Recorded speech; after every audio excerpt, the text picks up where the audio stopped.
Down once a couple of years ago. Now I just walk on the street because the cracks are so bad. Many times I fall down, but sometimes I broke my hands. Looky here.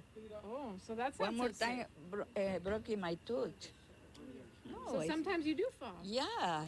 Councilmember Cedillo says he knows the challenges of seniors with limited mobility because his own late wife became paralyzed after a surgery. She never recovered fully, so she always had a partial paralysis.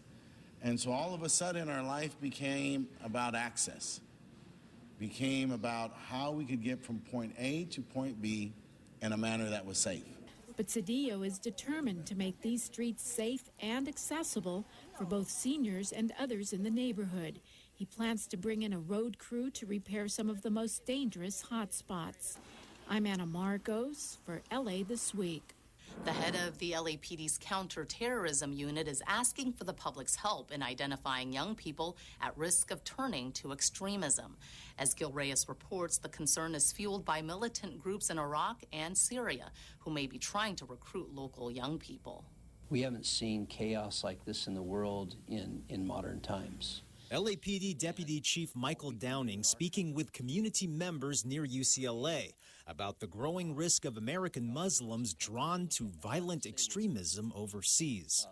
It is fertile ground for recruitment, and that I know that people inside the United States have, as you know, have traveled there to fight. It's something we're constantly looking for, and we could use the community's help in helping us to detect that. Downing says controversial police shootings in Ferguson, Missouri, and in Los Angeles could be used as recruiting tools to lure disenfranchised youth. That's why it's important for police to continue building relations with local communities. Muhammad Khan of King Fahad Mosque says many people from his faith don't trust officers in uniform, so we'd like to see more elected officials take part in the outreach.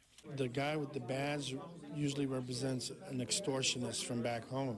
I think the mayor is very focused on economics and other areas, but I'd like to see him more involved in this. Deputy Chief Downing is concerned about the growth of militant groups like the Islamic State of Iraq and Syria, and the very real threat of militants with American passports returning home from training to carry out violence.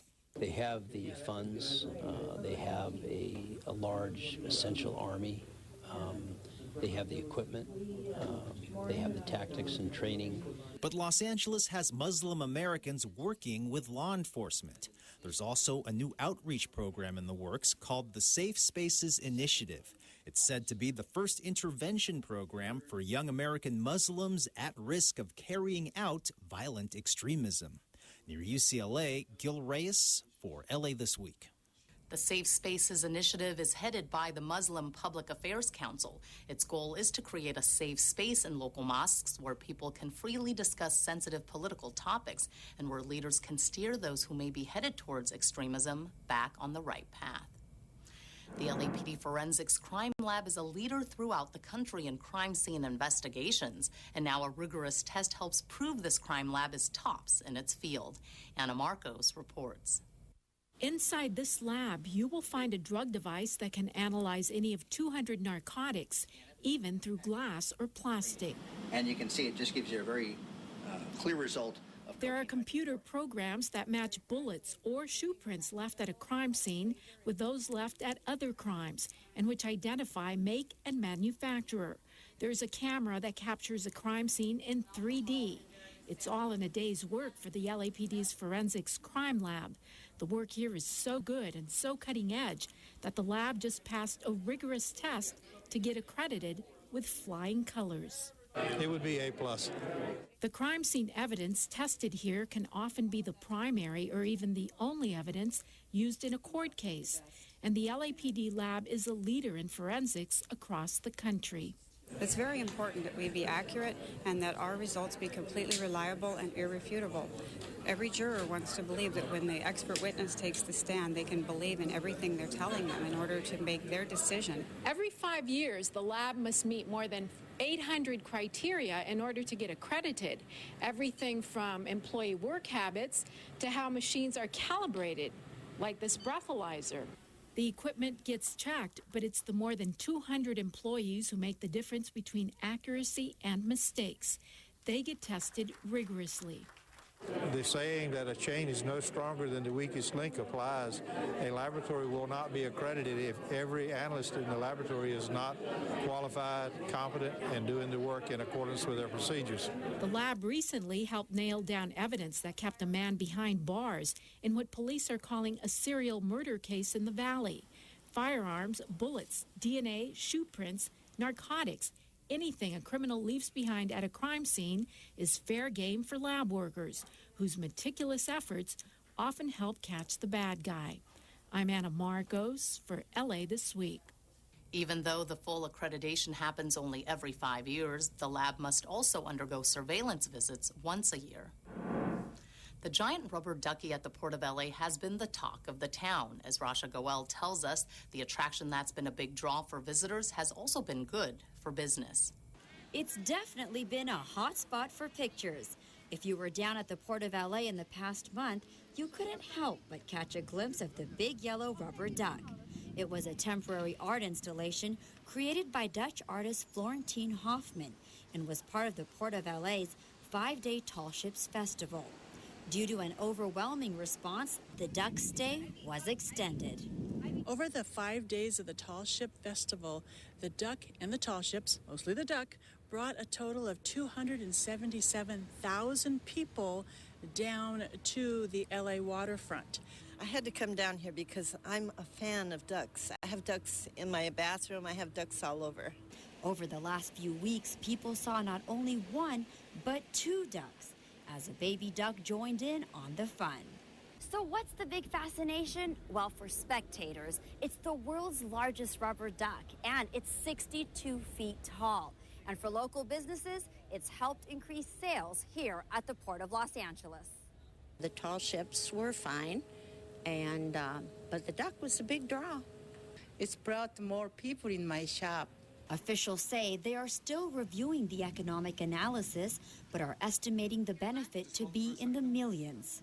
Attractions such as this one are a small part of the big plan to help make the LA waterfront a destination for tourists. Fishing was a big industry down here. Canneries, shipbuilding, all that's gone away. So we realize that on the community side, if we can build the LA waterfront and make it a tourist destination, people will come and spend their dollars. The big rubber duck may have already said its farewell, but it's left a lasting impact at the Port of Los Angeles. That old Sesame Street song, you know, rubber ducky, you're the one, you know, so that's been going in my head for a long time now.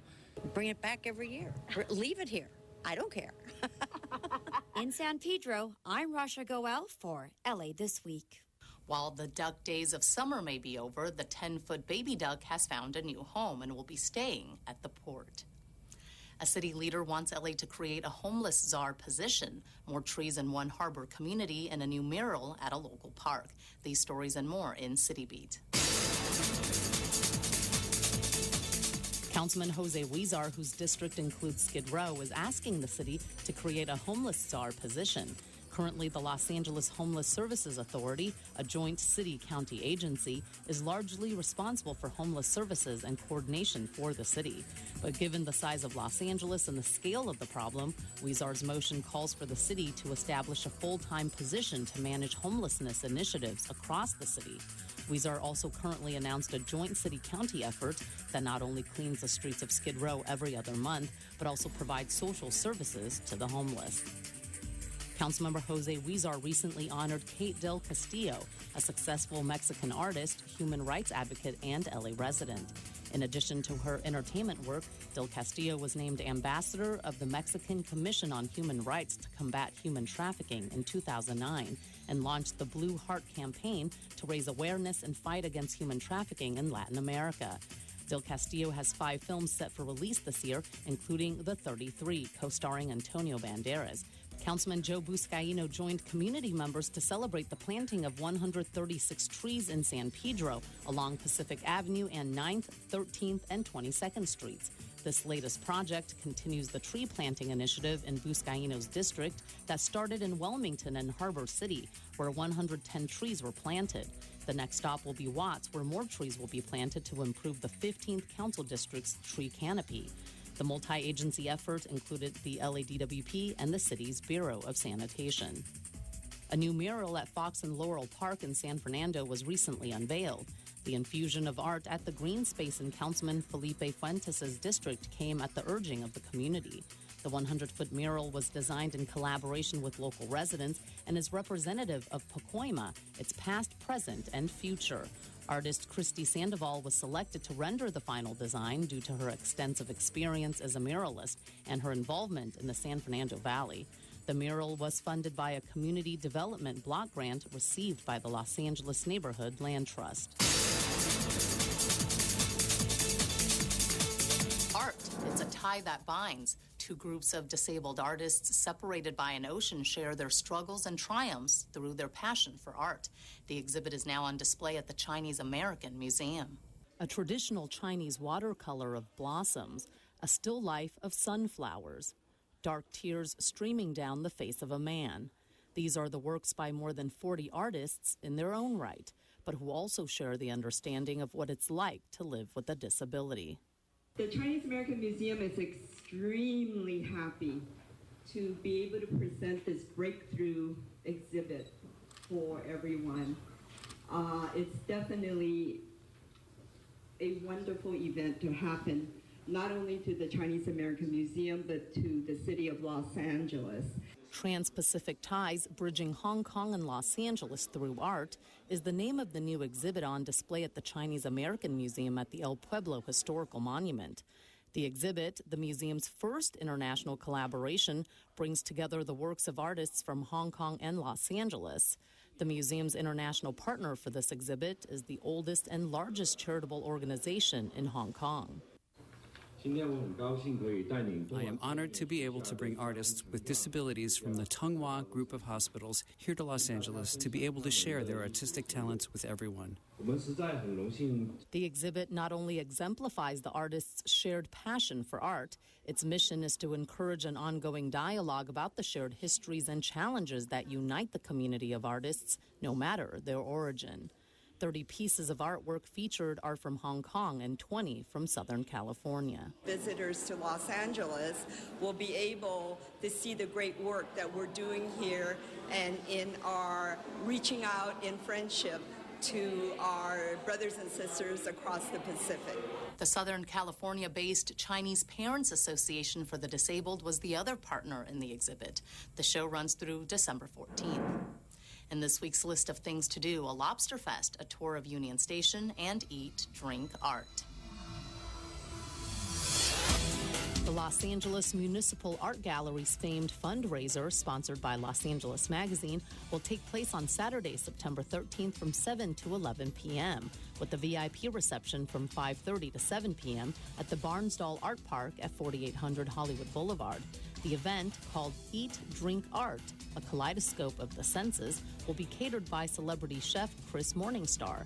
There will be live musical performances, and KCRW's DJ Dan Wilcox will also be spinning tunes. In addition to live painting, performance artists, giant puppets, and more, the evening will also feature a silent auction of the works of more than 45 emerging and renowned artists. For more information and to buy tickets, go to barnstall.org/eatdrinkart. The annual Port of Los Angeles Lobster Festival is upon us. This year's 3-day event takes place Friday to Sunday, September 12th, 13th, and 14th. The Lobster Festival features fresh discount Maine lobster meals flown in fresh daily and cooked on the spot. Lobster lovers will enjoy a scenic outdoor park along LA's historic waterfront and shops at Portugal in San Pedro. There's not only lobsters on the menu, but more than a dozen bands are also on the festival's entertainment menu, as well as dancing, street performers, tall ships, and more.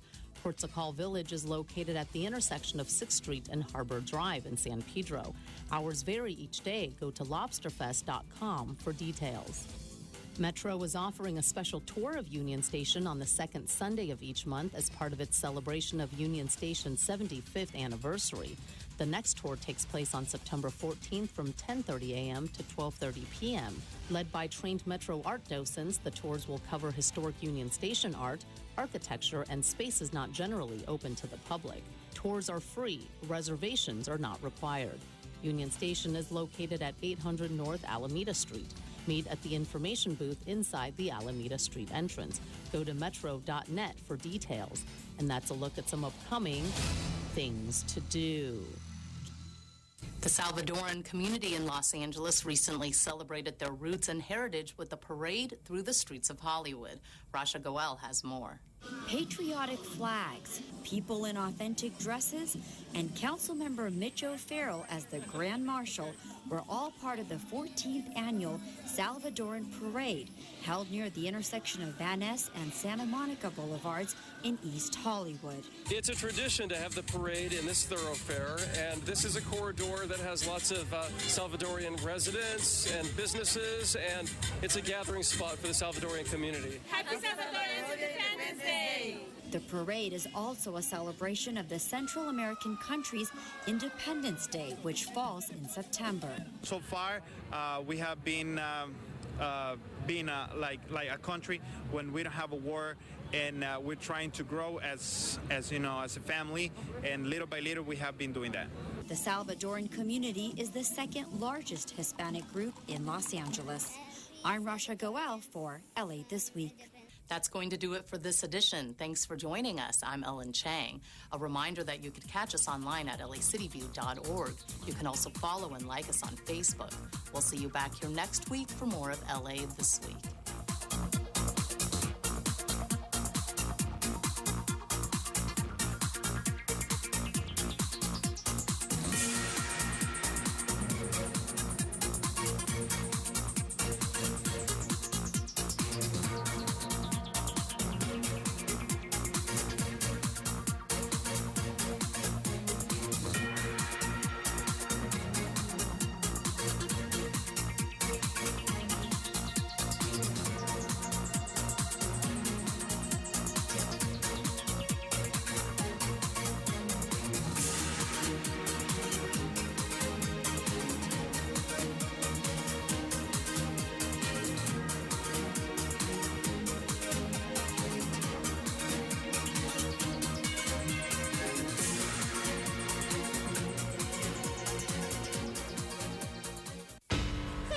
What's shaking?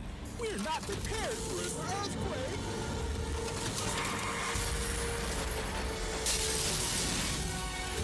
I love the rain.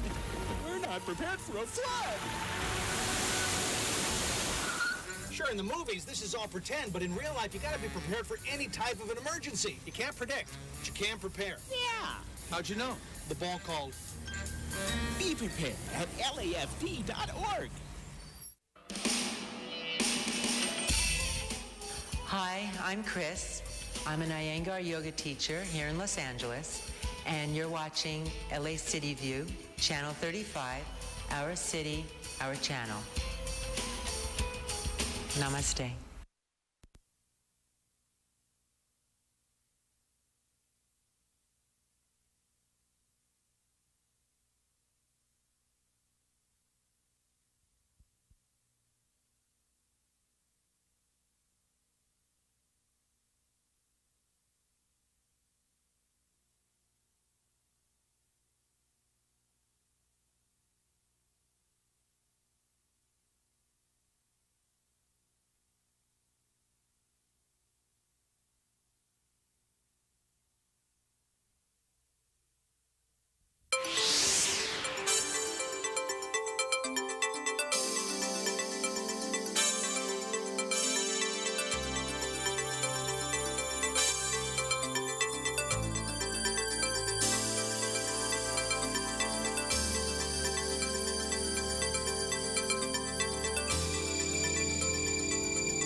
3rd District. Mr. Boots Guyana, is that correct? Big Joe's here all the way from San Pedro. All right, San Pedro Freeway. We need 7 more members to make a quorum. It is 10 o'clock. Staffs, will you call the respective council members? Asking them to report.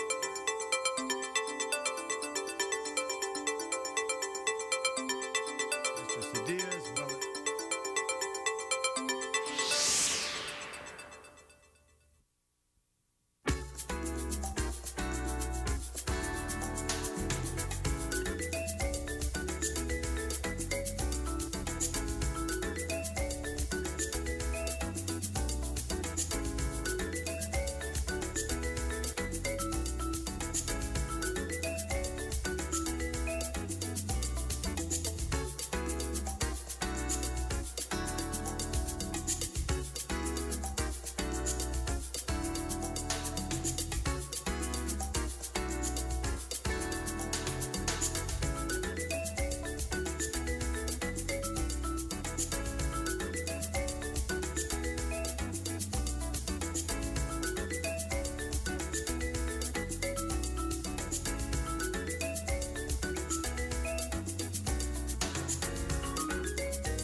Them to get members.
Bonnet, Mr. Buscaino, always, Mr. Weezar, Mr. O'Farrell, thank you.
Price is here from the great 9th District. Mr. Clerk, does that bring us to quorum? Yes, sir. Kenny's good. Throw it up there on the big 3-5. Good morning. This is Friday, the 12th day of September, 2014. I hope everyone had a very reflective September 11th yesterday with the many civic activities throughout Los Angeles and the county. Mr. Clerk, please call the roll. Blumenfield, Bonabusca, Cedillo, Englander, Fuentes, Huizar, Carrasco, Corin, Labonte, Martinez, O'Farrell, Parks, Price, Wesson, 10 members present, and a quorum, Mr. President. Very good. That's first order of business. Approval of the minutes. Mr. Huizar moves, Mr. O'Farrell seconds. Commendatory resolutions for approval. Mr. Parks moves, and Mr. Blumenfeld seconds. Mr. President, before getting into today's agenda, there is a recommendation from the Department of Building and Safety and from member to continue items 1B and 1D to September 19. Further, there are requests from members to continue items 5 and 6 to September 17. So ordered. Next item. Mr. President, item 1 is an item notice for public hearing. We do have cards. Thank you. I'll take those cards right now. Arnold Sachs of Redondo Beach, California. John Walsh of Hollywood, California. Mr. Herman, Los Angeles, California. Followed by Patricia Mendoza.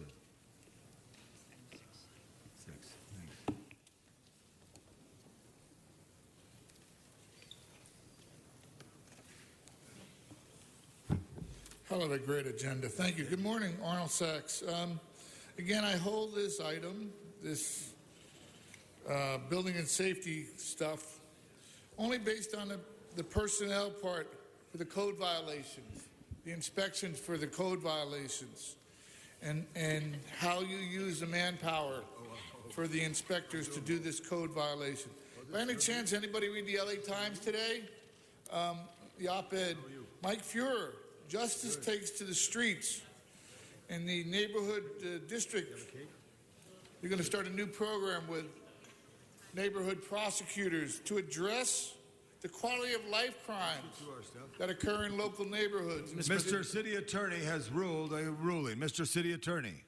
He does not appear to be on topic on these Mr. liens. Sachs, you're an educated man. Be on topic. Sir, you have, as a matter of fact, you have on your agenda today the approval of positions. I am talking about the use of manpower for the inspections, for the reprogram, for this, whatever this program is. That's what I'm talking about. Okay? So that's part of the topic. That's what I'm talking about. And I'm trying to present it in a logical manner so that maybe some of the public can get it. And while I'm discussing my point of view here, my time is running, which is totally unfair. That being said, if you have problems with foreclosed blighted property, which has yet to be addressed by the city agencies, and it was addressed by the city council, but no city agency. Mr. Fuhrer is starting a local neighborhood prosecutorial program. Contact your local police senior lead agent, officer, and ask him to come out. It's a quality of life issue. So is all these items on this agenda regarding item number 1. They're quality of life issues. It says so right here in the editorial. Mr. Walsh. Always smiling, resident of Los Angeles, John Walsh, since October 1966. HollywoodHighlands.org. Go to it. You'll find out things about what I can't say right now. And J Walsh Confidential, or tweeting at the very moment at Hollywood Dems. I had a hard time getting here. You had another water main break. I was out in Encino. Mr. President, he is not talking Hollywood about the liens. Now, concerning the West National Boulevard lien of $5,531.90, is that particular enough? You will see someone coming up after me who will be protesting one of these liens. Another one for $6,555. Whenever someone comes up and protests a lien, you see what happens. It's taken off the agenda for 2 weeks. Somebody from the city council district, an aide, comes over, a deal is made, and the amount of money owed always is reduced. That's why we ask people, many of these liens are unjust. Some people just pay them. Do not pay these liens. Come here, protest. And how do I know that that the protests work? They come here, they say the lien is dirty. They don't come back 2 weeks later to say you didn't lower my lien. They don't come back because they made a deal with the city. The city is willing to make a deal on any of these liens if you show up. If you want more information on any of these topics, HollywoodHighlands.org, jwalshconfidential.wordpress.com, or at Hollywood Dems. Take back your 3 seconds. Before the next speaker, Mr. Clerk. Mr. President, there's a request from member to continue item 1A to October 28th. That would be 1A to October 28th. So ordered. Now back to the public speaker, Mr. Herman.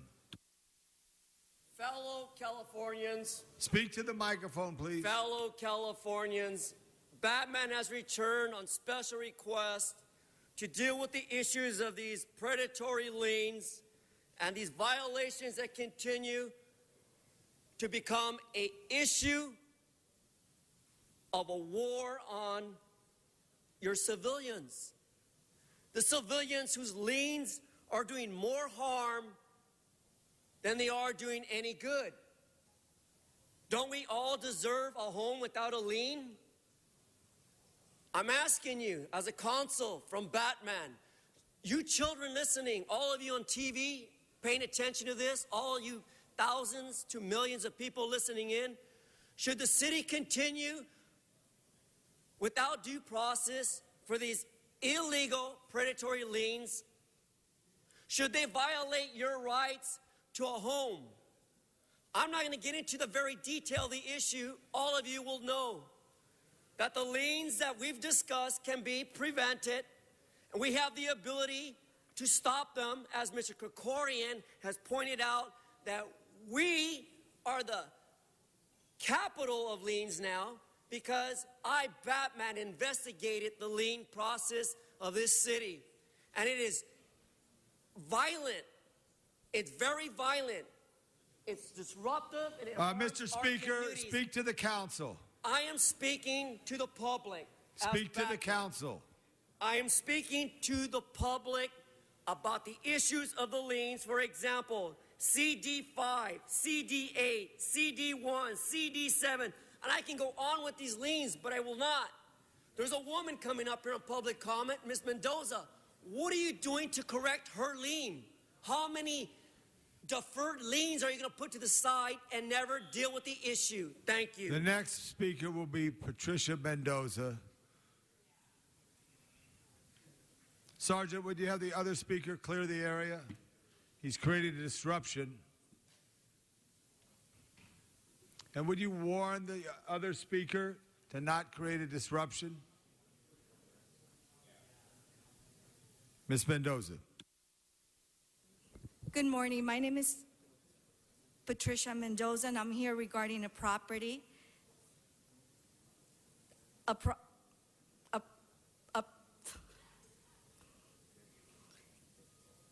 Can I have your attention? Thank you, sir. You come on. Reset the clock. Reset the clock. And start talking. This is a property, sir, that I bought in 2000. I am a tenant, and I am a landlord, and I am a victim of fraud that my brother stole this property. That's why today I would like to call this gentleman's attention regarding from your financial aid. In 2010, I went through the process of having an inspector going to the property. He threatened me. He harassed me. He was in the influence of drugs. I went to the office of Wilshire Normandy and I reported him. I signed every document that my case was going to be closed and there wasn't going to be a bill or lien to be put in my property. I've been there for 14 years and born and raised in that same community. If I need to pay some channel or someone where I can sit and do a lie detector saying that I am telling the truth. If I would have got a bill of 2010, I would have paid that property of that bill $500 or $550. Today, I am asking everyone to understand my situation, to continue this matter, because I have requested for an investigation of fraud and corruption. Today, I choose not to be a victim of this office. I've been doing slumlord building since 1980s. I always go there every time I try to help someone in the community regarding their being evicted. And I will prove that this department is lying, and some people, some employees that work for city politicians. So today I ask everyone to try to understand my situation, because I want to tell also the city attorney, I'm between two walls. You have the mayor, you have building and safety, you have the city councils that run all these bylaws and all these rules that I respect. But it's a conflict of interest. Sometimes I feel it's like a conspiracy. I'm not going to allow, I've been a victim already of this property. I'm not going to allow for the city to put a lien. Within 5 years, I don't pay the lien and it's earning interest somewhere in court. The city will become the owner of this property, and it is wrong, negligence, and wrongdoing. Thank you for your comment. Representative of Building and Safety, your recommendation. Morning, Council. My name is Charles Kalibala. I represent the Department of Building and Safety on this item. The Speaker is not the property owner, so she doesn't have a standing at this hearing. The property is owned by her brother, and we're in contact with him to get this resolved. But I suggest that this lien gets confirmed or be continued for 1 week, either of the two. What are you recommending? Mr. Cedillo, 1 week continuance? 1 week continuance. That's it. Then you come back. Thank you very much. Without objection, 1 week. Mr. President, the date would be September 19. September 19th. Thank you. Next item. Mr. President, that brings us to items 2 through 4. They're items for which public hearings have been held. 2 through 4, public hearings have been held. Members, any inquiries on 2 through 4? Seeing none, let's open the roll. 2 through 4. Close the roll. Tabulate the vote. 11 ayes. 11 ayes, so ordered. Next item. Mr. President, it would appear a bit too early for today's special meeting. You have left before you at this time presentations or public comment for items not on today's agenda. And at 7, we've already done? That is the special to that which is I'm the special. We've got to do that at 10:29. Well, we have a very special presentation by the councilman of the 1st District, Mr. Cedillo. So we welcome Mr. Gilbert Cedillo of the 1st District. Sergeants, will you assist in any way possible? Thank you.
Mr. Cedillo, thank you. And Despierta Los Angeles. Good morning, Los Angeles. Good morning, Mr. President.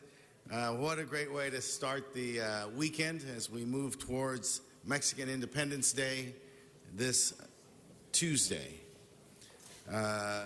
This you just heard from the great, many times Grammy nominated, many times Grammy winners, actually the most Grammy nominated mariachi group of Cindy Shay, Mariachi Divas de Cindy Shay, who have won numerous awards since 1999. Let's hear it for these young women.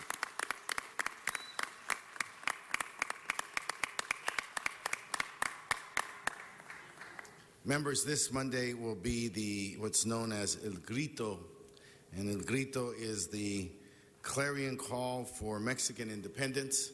It is celebrated here in Los Angeles as it is through every major city of this country that has large populations of Mexican Americans and Latinos. Mexico celebrates its 204 years of independence, which began in 1810, and 104 years since the Mexican Revolution of 1910. The movement began towards Mexico's independence on September 16th in the village of Dolores in the state of Guanajuato, Mexico, when Father Miguel Hidalgo y Costilla gave El Grito, the call for liberty, which initiated Mexico's successful war of independence from the Spanish colonial government. As we all know, our city of Los Angeles, el pueblo de Reina de Los Angeles, began on September 4th, 1781 as a Spanish colony, and then later became part of the Mexican state. We are here to celebrate, as the city does, with the consulate and the Latino community, El Grito on September 15th, 2014. Here on the side on Spring Street, we'll have a reception that begins at 6 o'clock,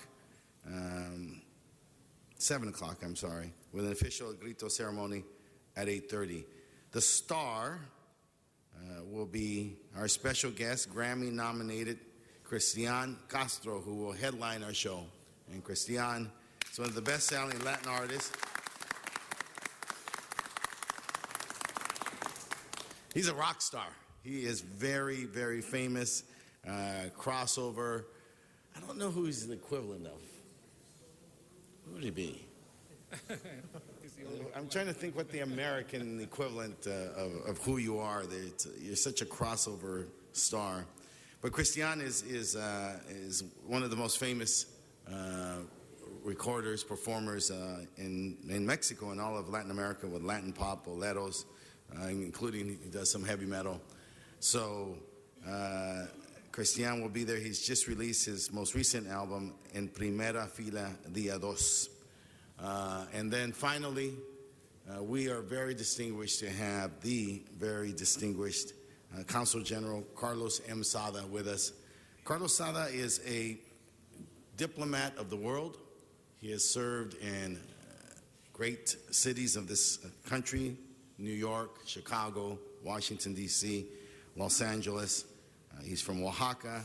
He is trained in his skill of diplomacy at The Hague, at the University of Newcastle in Great Britain, and in Mexico at the University of Iberoamericana.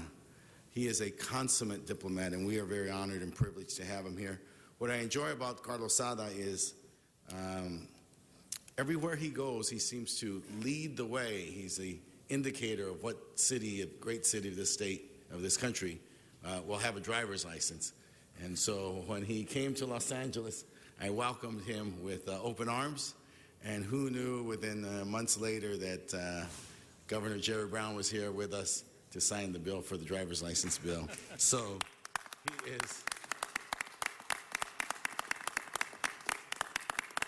he's a man of change and a man of liberty and a man of diplomacy. And it's a great privilege to have him here and to work with him. Carlos Sada, please welcome us and introduce us to the Thank you. Great. Muy buenos días. I'm delighted to be here again, but especially for this occasion in which we are starting the celebrations or continuing the celebrations of the 204th anniversary of the independence of Mexico. The way it is celebrated in this great city of Los Angeles, it is unique. There is a great enthusiasm, there is a great recognition, there is a great value that is given to the contributions of the Mexican community here. And I want to praise all of you, this city council, that make it possible. So thank you on behalf of the Mexican government, on behalf of the Mexican community. We have been independent for 204 years. It hasn't been very easy for us. We have had a lot of problematic times after the independence of Mexico that took 11 years, from 1810 to 1821. We started gaining our role and our identity as Mexicans. Then we had a big revolution back in 1910 that lasted also more than 10, 12 years. So this is what Mexico has passed through. But we have great friends and we have great allies. And the Mexico of today has been built not only by the Mexican community that lives in Mexico, by the Mexican community that lives here in LA, by the Mexican-American community, by all the friends of Mexico. So I really praise very much this effort and this recognition of this great nation that together with Los Angeles has been forging continuously what Mexico is about and what our identity is nowadays. As we celebrate, we continue working and building up our nation. We just had a very important visit from Mexico. Some 3 months ago, we had the visit of Mayor Garcetti to Mexico. A month and a half ago, we had the visit of Governor Brown to Mexico. And less than a couple of weeks ago, we had the visit of President of Mexico, President Enrique Peña Nieto. But it had a lot of symbolism, because it is the first time ever that the Mexican President Peña Nieto came to the United States in an official visit. And where did he come first? He came especially to the city of Los Angeles. So it is something that he decided to come. He decided to have this conversation, this encounter with the Mexican-American community and the friends of Mexico. And it was unique.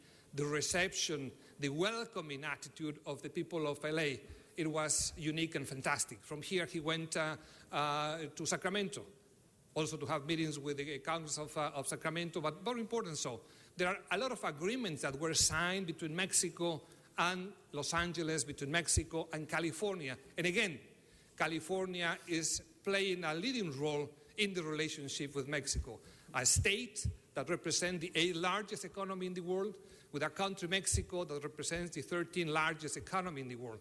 We are working together. And this is what represents the relationship with Los Angeles. That's why we are so proud, and I'm so lucky, as Mr. Cedillo said. I want to think that I have this talisman, that I came to Los Angeles, and all of a sudden, of course, there are so many things occurring, and I think it is a great coincidence, and that the relationship that we have with all the council members, with all the politicians, with all congressmen of this city and this state, it is fantastic, it is unique. So on behalf of the Consulate of Mexico, on behalf of the government of Mexico, I really want to thank you, because we are about to start this unique celebration that is going to be again here in the very same City Hall, and that we hope that all of you, all the Mexican community, all the Mexican-American community, all the friends of Mexico joins us. And we have a star. We have a great star, that it is Mr. Cristian Castro. In Mexico, everybody knows him. In the United States, everybody knows him. I'm sure that these ladies know who's our ambassador. He's our permanent ambassador. And if you want to really see him acting, you gotta be here Monday from 6 to 10. We're going to have a great show organized, of course, by Mr. Gil Cedillo. So I want to thank him, because he's really putting together, along with all of you, this very unique program. So we are ready, and we are kind of having some honey with lime every day, so our throat is well in tune for having this shout, Viva Mexico. Thank you so much. Viva.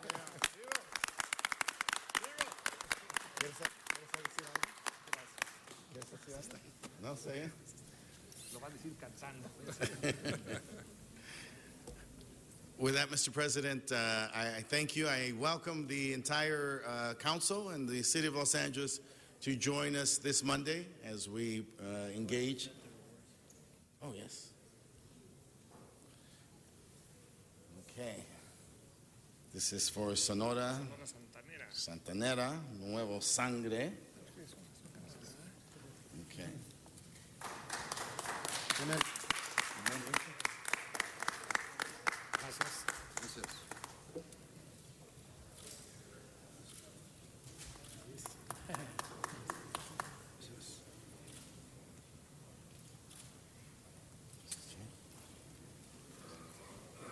You want to do the others, and then we'll do Christiana after.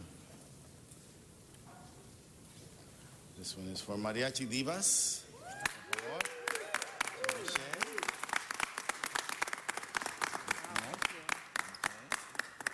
This is our official.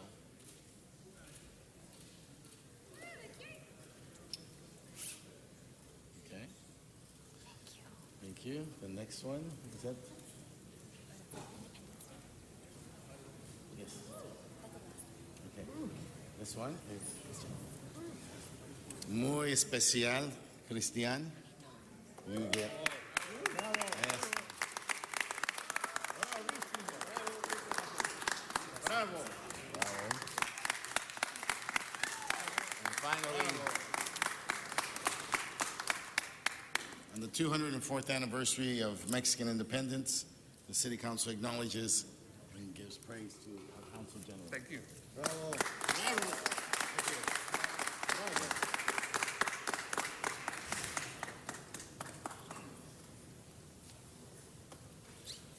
Thank you. Great. There you go.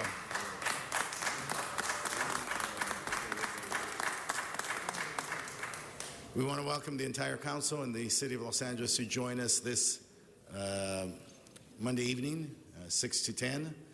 Here on the Spring Street City Hall steps, you'll see Christian Castro, Mariachi Divas, all the talent that's abundant here in Los Angeles, a city that cannot deny its Mexican roots, its heritage, its presence, and its future. And so we welcome everyone here for El Grito on Monday, 6 to 10, City Hall steps, Spring Street. Bienvenido a todos. Mr. Cedillo, great job. Let's get a group shot, everybody, right there. Put all those plaques up. Look right here at the camera. Good job. Sherry's got that shot.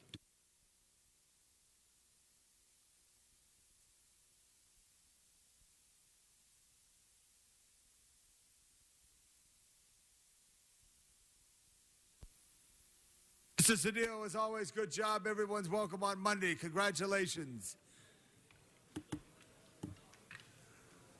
Sergeants, would you please assist?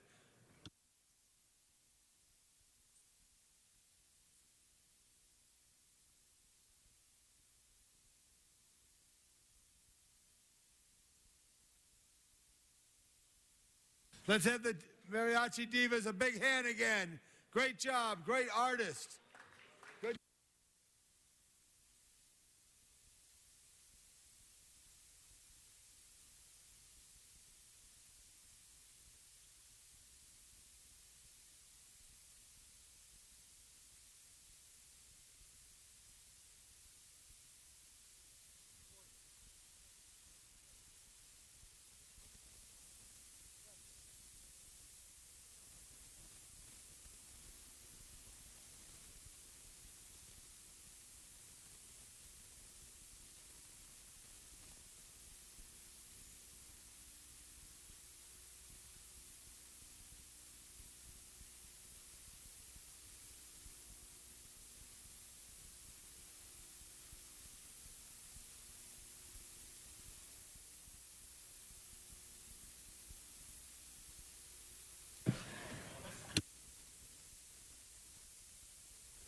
Mr. President, Mr. Wesson, for the very special presentation.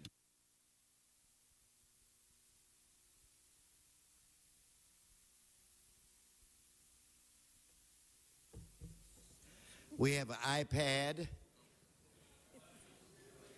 I'd like to report that I found and turned in an iPad. Mr. President and members, thank you very much for affording me a few minutes today. Now, we don't have an extremely large crowd in the council chambers today. So I'm calling upon all of the staff in this building or in our City Hall complex to take a gander at a young fella here named Robin, named after Robin Williams. Robin is 2 months old. He's a snazzy dresser, so I definitely can relate to Robin. Again, he's 2 months old. Arlene's got all his shots, so he's ready to go today. He is a Chihuahua mix. He will not get much bigger than this. He is looking for a home. We in City Hall have a 100% dog adoption rate, and I'd like to keep that alive. When I really enjoy when I bring dogs before this council, and it's a sweet thing and try to find a home, but we have so many animals that we do our best to try to save them all. But I'm urging you, anyone that can hear my voice, anyone that can see me on television, to adopt Robin, because the moment you do that, then you save his life. And that's what I'm all about, and that's what a lot of members, probably all the members around this horseshoe are about, are saving the lives of the many animals that we have in our shelters. Now, I'm joined by Arlene. Where are you? Come on. Cut to Arlene. Give her, here, I'm going to put him by your face. Okay, now you're going to do my stomach or are you going to show Arlene? Thank you. Anyway, she has been an unbelievable volunteer, and she and I have been doing this together for a long time, and she always picks the most beautiful dogs. So I'm asking for somebody that wants to adopt, somebody that's looking for a little son to adopt Robin and take Robin home with them today. Arlene, okay, I hear a word in the back. Arlene is going to be here for a while, as all of the folk that want to adopt Robin are vetted in the back. So, Mr. President, members, thank you for your time. Thank you Public very much. And all of the staff, City Hall, let us please keep our 100% adoption rate alive and well. Okay, now, for those of you that are watching on television, thank you, Arlene, and you're interested in Robin, please do not hesitate to call 888-452-7381. Now, as you can see, Robin is reading the phone number to make sure that he wants a home today, and he wants to make sure I read the correct number. Again, 888-452-7381. Members, thank you very much. Thank you, Mr. President, very much. And Arlene, thank you and all the staff at Animal Services. Arlene, one of our great employees who rode on our Rose Parade float a few years ago, one of the great events. Mr. Clerk, I think the time has come to go into the special. Yes, sir. If we are recessing the regular and going into the special, I'm going to call the roll. Blumenfield, Bonner, Buscaino, Cedillo, England, Fuentes, Suizar, Carrasco, Corona, Lamont, Martinez, O'Farrell, Parks, Price, Weston, 12 members present, and a quorum, Mr. President. Thank you very much. What's before us? Mr. President, we have one item, item number 7, and it's an item for which public hearing has not been held. 10 votes are required for consideration. All right, let's open the roll on consideration. Close the roll. Exactly. Tabulate the vote. 12 ayes. 12 ayes. We have 2 cards. You want the cards first or after? That would be at your pleasure, sir. All right, 2 cards. We invite Mr. Walsh and Mr. Sachs for public comment. Please proceed to the speaker's podium. Thank you.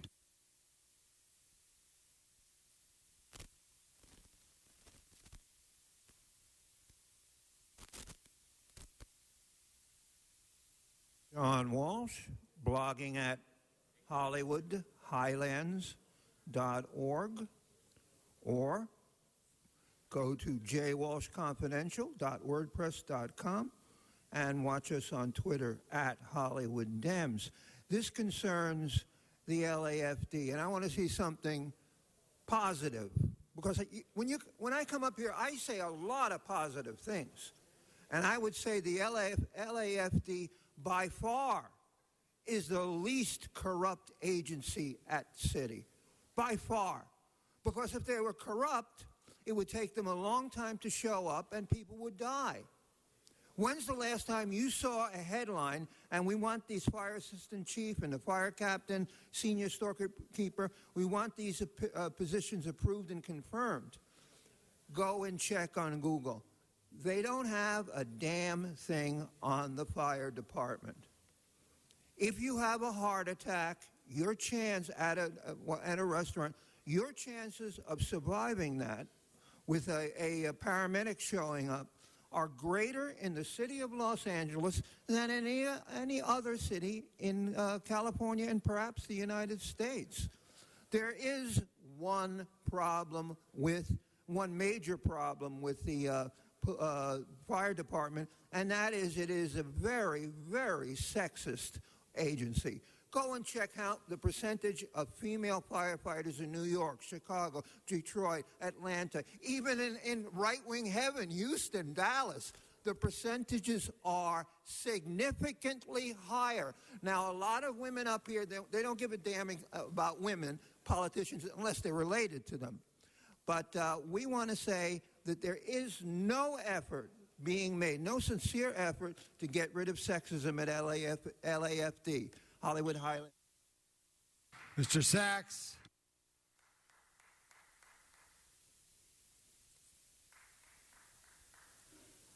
Yes, thank you. Good morning again, Arnold Sachs. What's curious about this, you're going to delete, part 2 of this, hold vacant the following positions in anticipation of their deletion for next fiscal year, which is a few months away.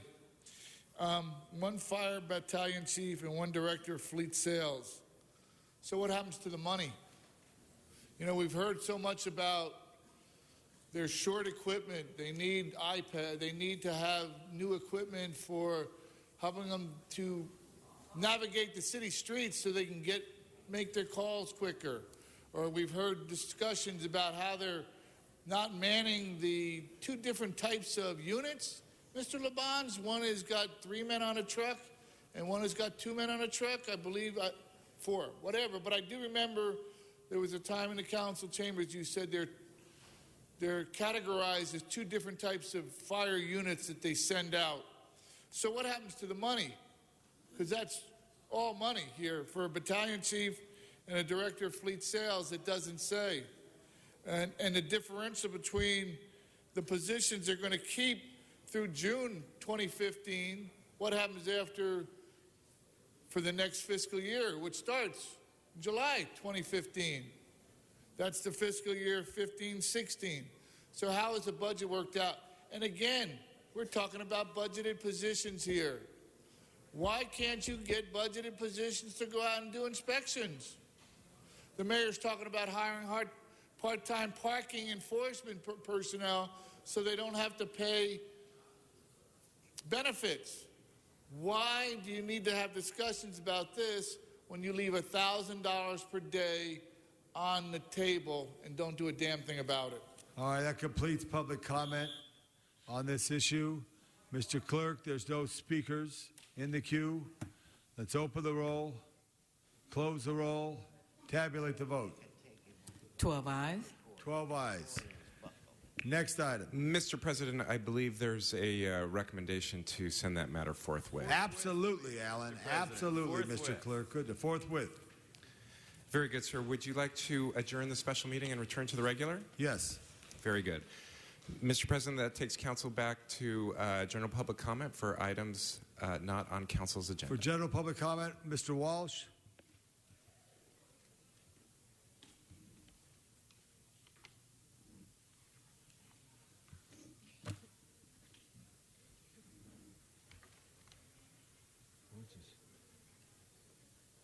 John Walsh at HollywoodHighlands.org and chair of Anybody But Weezer for City Council.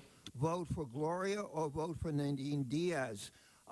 Again, speaking positively, I had the privilege and pleasure to go to Highland Park a couple of weeks ago to the excellent jazz festival that was put on by Mr. Cedillo, and it was standing room only. Now, you had another water main break again in a white neighborhood. In fact, there are a number of water main breaks that happen in minority neighborhoods which don't get into the newspaper. We're talking right now about Highland Park. The Jazz Festival was good. Ladies and gentlemen,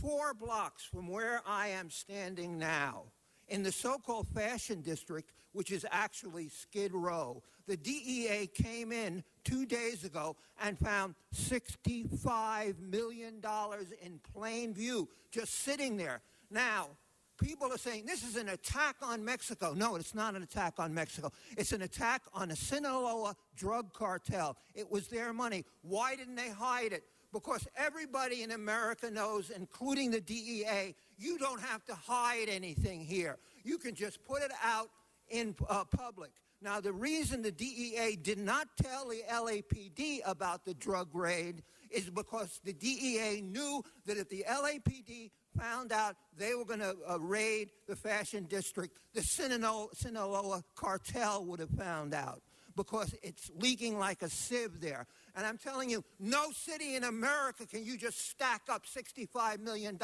and be sure the cops won't arrest you. Not Detroit, not New York, not Chicago, not Denver, not San Francisco. All right. Next card, Jenny Chavez. Jenny Chavez.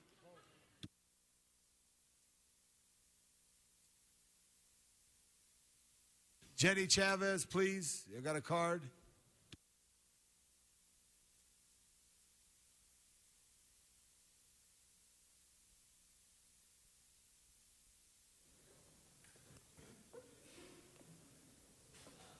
Ms. Chavez. Good morning. I have a very special announcement to make to everyone today. If I could have everyone's attention. Today is a very special day. Today is Councilman Joe Buscaino's birthday. So, very good, very good. So today is the big 4-0. So I'm going to ask the Councilman LaBonge if you can lead the happy birthday song. 121 seconds left for you on this, Joe. But to all of us, and for those of you watching Channel 35, every day's a blessing, and it's a blessing that we have Joe Buscaino. Happy birthday to you. Happy birthday to you. Happy birthday, dear Joey B., as Mr. Wesson likes to call you. Happy birthday, Joe Buscaino, and thank you very much. Thank you. Patricia Mendoza.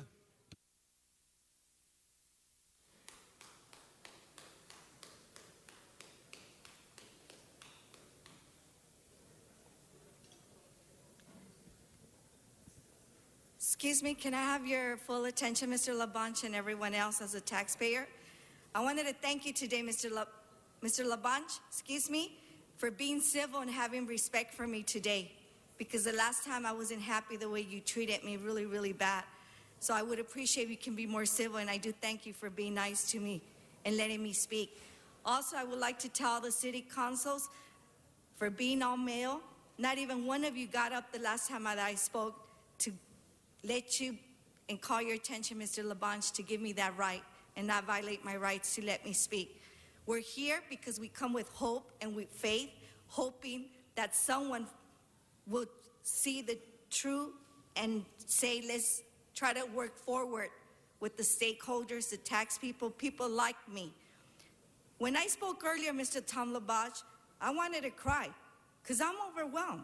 I'm dealing with big corporate, big men, sharks, city politicians, inspectors. You know what's my problem, Mr. Tom LaBonge? I don't have the money to hire one of the best attorneys, and I could have been done with this matter. But I wanted to tell you, with all due respect, I want to ask, and I want the city attorney to please note, I want my case to be referred to the FBI or the CIA or to the general attorney. I will prove that I am telling the truth, that I never got a bill, a lien, a bill requesting $500, $550 regarding my property as of 2010. I always go to that office. I always deal with those inspectors. I always sign in. So now they want to put a lien of $3,000. They know people don't have that money. I'm not going to get frustrated. I'm not going to go anywhere. I'm going to get up and walk, and I'm going to prove that I am right and that I am telling the truth. What I'm not going to allow is for some inspectors to not investigate that these inspectors are in the influence of drugs. Thank you very much. The next speaker is Robert Lucas.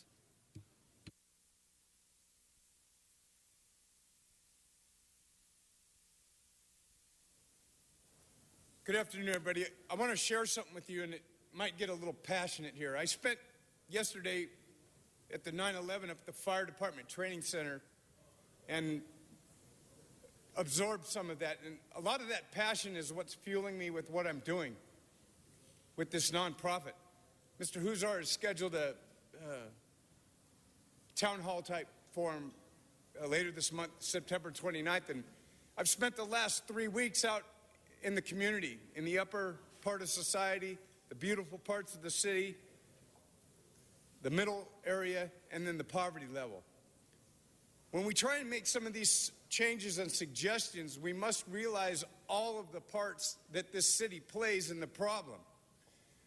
In some of the sports bars and some of the nightclubs, the people are very, very cynical about what's going on in some of the homeless. Yet and still, they'll sit and make fun of the people, jump in their cars and go down and utilize exactly what's going on. The prostitution, the drugs, then scurry back uptown laughing at the people that they're helping influence to kill themselves. This is a concern. It's not just the homeless people that are the problem. Everybody plays a role in this city in this problem. That's where the answer is. I'm going to make a change. I'm going to do everything that I can for the rest of my life to try and minimize some of these tragedies. Some of the energy that was shared yesterday up in Elysian Park is very concerning. There's a lot of hurt so much time later. I feel it on a daily basis when I think of Sandy Hook and all of those parents and the kids that won't get to utilize what we have here today. Some of the answers lie in the generations before us. If you've got the time and you look far enough back, you'll gain some understanding. Arnold Sachs, Mr. Arnold Sachs.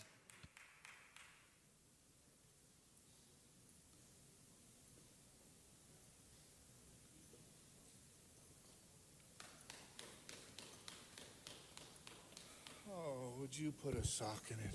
Thank you. Good afternoon. I'm Arnold Sachs. And regarding that raid, who says LA isn't business friendly? The cartels seem to find that it's always a place to do business. But I really, I wanted to make a conversation about some of the presentations, like the one you had last week for Mr. Miller when he retired, and the discussion and the platitudes that were given for all his years of service, his 25 years, where he worked under 5 mayors, I remember somebody saying, and how he helped guide the city, navigate the city through all the troubling times, through the recession that we just went through. And when you get that kind of information, when you have a long-term player in government like that, it's those little bits of information that you should focus on. Because one of the problems was all the time that he was the CLA, and he knew all this information and he helped to navigate the city and the city council at the time, 2007, 2008, still managed to negotiate with the city unions a 5-step raise that amounted to about 30%. That's not bad. And the reasoning behind it was nobody in the city council knew that the recession would be so bad. But the CLA must have known that because he had all the history. So how could he know that and the city council not? And a little aside, when I was leaving the building, I go out the west entrance, and I run into Mr. Miller, and we started talking about him smoking, because I always get on his case about that. And we were talking about that, and finished the conversation, and I mentioned to him, Councilman Parks mentioned he had 3 minutes to talk. And just one sec, and I said, and he said to me, well, he was wrong. So the police officer, myself, and Mr. Miller all laughed like that would be a surprise. Thank you very much there, Arnold. Have a good weekend. Mr. Herman. Now, my point is very clear. You allowed the Caucasian gentleman here to go over the 2-minute time. You displaced my item 7 card. Fine. I'm not upset, Dion. But I did file a cure and correct. I will go to my congressperson's office today and file my complaint to the Department of Justice for your retaliatory action against myself, the constituent that Batman is here to serve and represent today, on his behalf and on behalf of the public, for your unreasonableness to do more harm than you are doing good to satisfy this quorum for your special interests. Great presentation, young ladies, from the divas of mariachis. Hoo-la-hoo! But again, I'm pointing out issues that this local government has been insulting, lack of intelligence, because you would rather do more harm to the great city of Los Angeles, all those that represent by you, this horseshoe, to take the foolish action of displacing our card. So when we go into our November elections, Batman encourages all of you how to vote. And we know that Mr. Weezer is giving up his seat to who? Ms. Gloria. And then again, we have the other situation that I personally am asking all of you Angelenos to consider the voting of our removal of the Democrat, Mr. Brown, and replace Neil Kashkari for governor. I need your help. Support Neil Kashkari. That completes public comment at this time. That completes public comment. Mr. Clerk. Kashkari just take his ass home. Mr. President, Council has motions for posting and referral. So ordered. The desk is clear. Desk is clear. Any announcement, members? We have a special friendly amendment to the Buscaino greeting. Mr. Blumenfeld's birthday is tomorrow, so happy birthday. September is a good month. Congratulations on that, Bob. You got the day off. No, we're going to give it to him. Also, our voting clerk's birthday is tomorrow as well. Right, okay. Happy birthday. It's all about being a Virgo around here. Beauty about being a Virgo is we love people. Yes. Mr. Weezar's birthday was Tuesday, right? Wednesday. A lot of Virgos around here. Colleagues, just want to remind everyone. We got to be called on, Joe. Joe I Buscaino. thought you did. I'm sorry. No, it's all right. Thank you, Mr. Labarge. Thank Veronica. She reminded me. Okay. Thank Veronica again, Joe. The Port of Los Angeles. Veronica, our clerk. Thank her again. Oh, Happy birthday. Thank you. Just a reminder to all those watching, Port of Los Angeles Lobster Fest is this weekend. And last year, Mr. O'Farrell, Mr. Bonin joined my wife and I, and it was an incredible celebration. We invite everyone this weekend. Kicks off tonight and through the weekend. Tonight from 5 to 11 p.m., tomorrow 11 a.m. to 11 p.m., and Sunday 11 a.m. to 7 p.m. And for $20, world-famous lobster meal. You'll be entertained, a lot of music, rides for kids, pirates, and come be a part of the 4-time Guinness World Record holder, the Port of Los Angeles Lobster Fest. So please join us. It's going to be a great weekend at the port in San Pedro, Wilmington area. Well, Lobster Fest is tomorrow, or is it? Yes, this tomorrow? weekend starts tonight. Tonight, very good. Mr. Bonin. As a proud New England native, I just want to point out that those lobsters come from Maine. Very good. Very good. Mr. O'Farrell. Thank you, Mr. President. First of all, I want to wish Bob Blumenfield and Joe Buscaino happy birthdays. And thank you for the And how delicious about Veronica? She counts your vote. I'm eating it right now. Okay. Oh, it's your. I'm so sorry. Happy birthday, Monica. So I also want to mention that everyone knows it's a heat wave, maybe the most significant heat wave we're feeling all year long. So it's going to be 100 degrees in the basin, well over 100 degrees in the valley. There are cooling centers countywide. So I would urge everyone to log on to emergency.lacity.org to get a list of those cooling centers and take extra precautions all weekend long with your family and with your pets.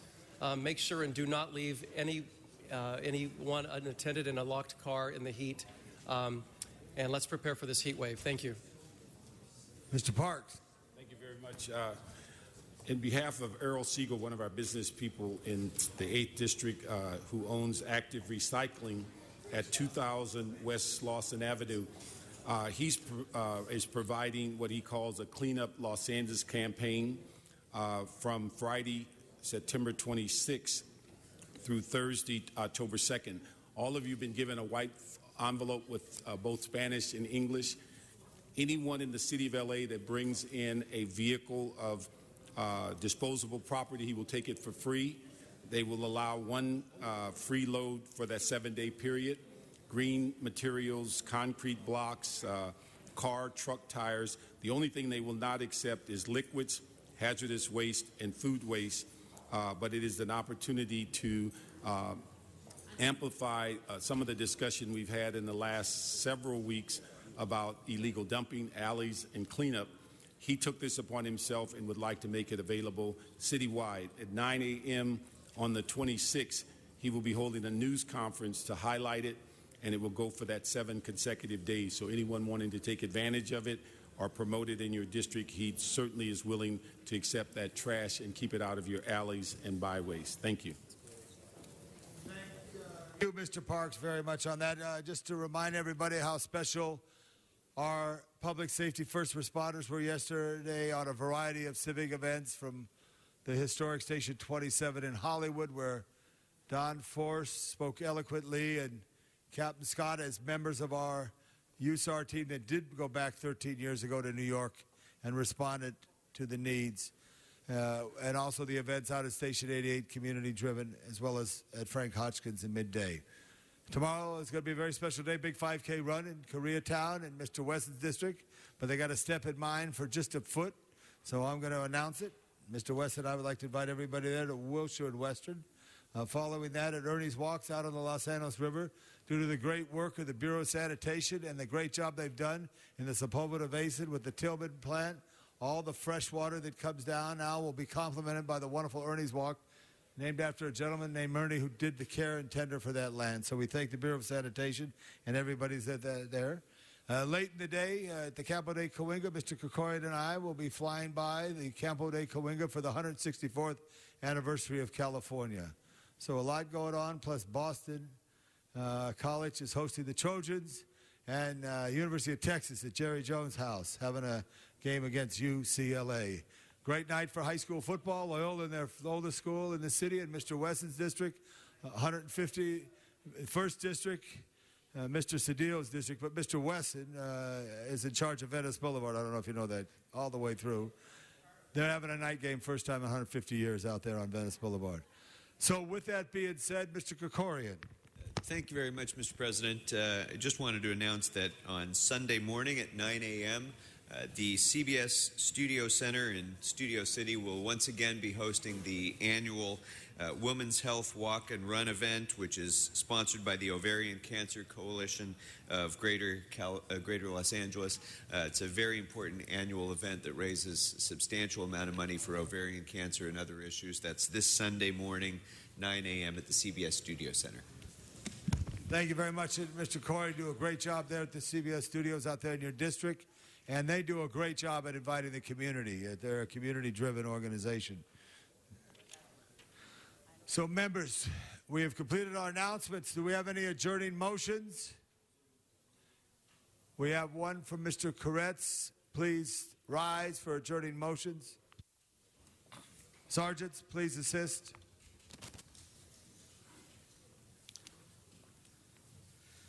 Thank you, Mr. President. After the occasion of 9/11, I thought it appropriate to adjourn in memory of Stephen Sotloff. You remember last month we adjourned in memory of a courageous journalist, James Foley, following his barbaric execution at the hands of terrorists. At that time, we included in our adjourning comments our prayers for the safety of his fellow journalist, Stephen Joel Sotloff, who was still being held hostage by that same group at the time. Unfortunately, we should now adjourn in Stephen Sotloff's memory because he was also barbarically executed by the same group, and he was only 31. The grandson of Holocaust survivors, he grew up in Florida. He went to high school in New Hampshire, attended college in Florida, and studied further in Israel. His career in journalism began during the Arab Spring, and he would work for the Jerusalem Post, Time Magazine, Christian Science Monitor, the National Interest, Media Line, World Affairs, and Foreign Policy. He would visit and write from such hotspots as Syria and Benghazi in Libya. He was abducted on August 4th, 2013, after crossing the Syrian border from Turkey. Millions of decent people around the world were shocked and horrified a year later by the fact and manner of his execution, and his death represents a tremendous loss to his family, friends, profession, and nation, and for humanity as a whole. After his death, Philippe Friedson, Sotloff's editor at the Media Line, called him one of the most courageous, talented, and insightful journalists I have ever known. I ask that we adjourn in his memory, and that on behalf of the city, we offer the condolences of all the people of Los Angeles to his parents, Arthur and Shirley Sotloff, and his family, and all those who loved and treasured him. Thank you for your leadership on that, Mr. Koretz. Members, I ask we adjourn in memory of Paul Tegnari. Paul Tegnari was only 49 years old. He grew up in the Silver Lake District, went to John Marshall High. The Tegnari brothers were great. We're sad MDA, muscular dystrophy, captured him early. We wish his family the best, passing of Paul Tegnari. Also in Toluca Lake, Edmund Knoll, who was much loved doctor in the area. He loved to surf, a USC guy, USC clinical associate professor, was loved. His family and son-in-law know that he is missed. He was called tragically too early. And finally, Mr. O'Farrell, we have Reverend Rene Ledesma, the husband of our very much loved Mary Cooper Ledesma.